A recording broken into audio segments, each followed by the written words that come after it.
तर ठाणे जिल्ह्यामध्ये एक धक्कादायक घटना घडली आहे। बदलापूरमधील एका शाळेमध्ये लहान मुलीवर लैंगिक अत्याचार झाल्याची धक्कादायक बाब आता समोर आली आहे।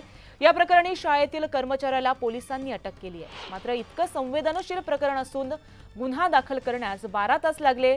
या प्रकरणी आता पालक चांगलेच आक्रमक झाले असून पालकांनी शाळेला जाब विचारण्यासाठी शाळेच्या गेटवर मोठी गर्दी केल्याचं कळतंय। शाळा प्रशासनाने येऊन आमच्याशी बोलावं अशी मागणी पालकांकडून करण्यात येते।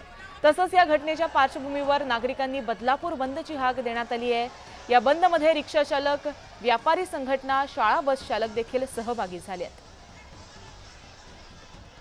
बदलापुरातील 2-4 वर्षाच्या चिमुकलींवर अत्याचार झाला होता आणि त्यानंतर पोलिसांनी या संदर्भात गुन्हा दाखल करण्यासाठी जवळजवळ 12 तास घेतले होते। त्यामुळे पोलिसांच्या भूमिकेवर संशय निर्माण होतोय।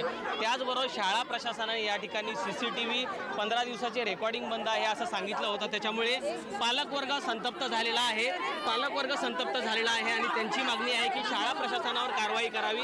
त्याच्यामुळे बदलापूरकर आक्रमक झालेले आहेत, पालक आक्रमक झालेले आहेत। त्यांनी आज बदलापूर बंदची हाक दिली आहे। काही पालक आपल्या सोबत आहेत, आपण त्यांच्याशी बोलण्याचा प्रयत्न करूयात।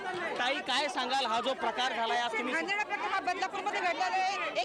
2-4 वर्षे चिमुकलीवर अत्याचार होतोय, इतका घाणेरडा प्रकार आहे। आमच्या पालक सर्वांची एकच मागणी आहे की प्रशासन आमच्या समोर आलंच पाहिजे आणि आरोपीला शिक्षाही झालीच पाहिजे।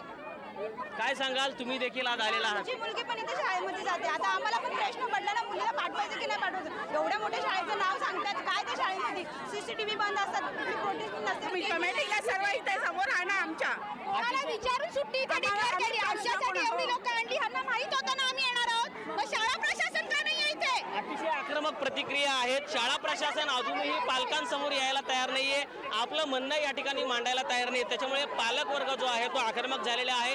रिक्षा संघटना असतील किंवा शाळेच्या बस संघटना असतील, यांनी देखील या बंदला प्रतिसाद दिलेला आहे, पाठिंबा दिलेला आहे। त्याच्यामुळे बदलापूरकर सध्या या शाळेच्या ठिकाणी जमलेले आहेत आणि आक्रमक पवित्रा त्यांनी घेतलेला दिसतोय। शाळा प्रशासनाच्या प्रतिनिधींनी येऊन भेटावं, आमच्याशी बोलावं अशी एक मागणी त्यांची आहे। गणेश गायकवाड, न्यूज 18 लोकमत, बदलापूर।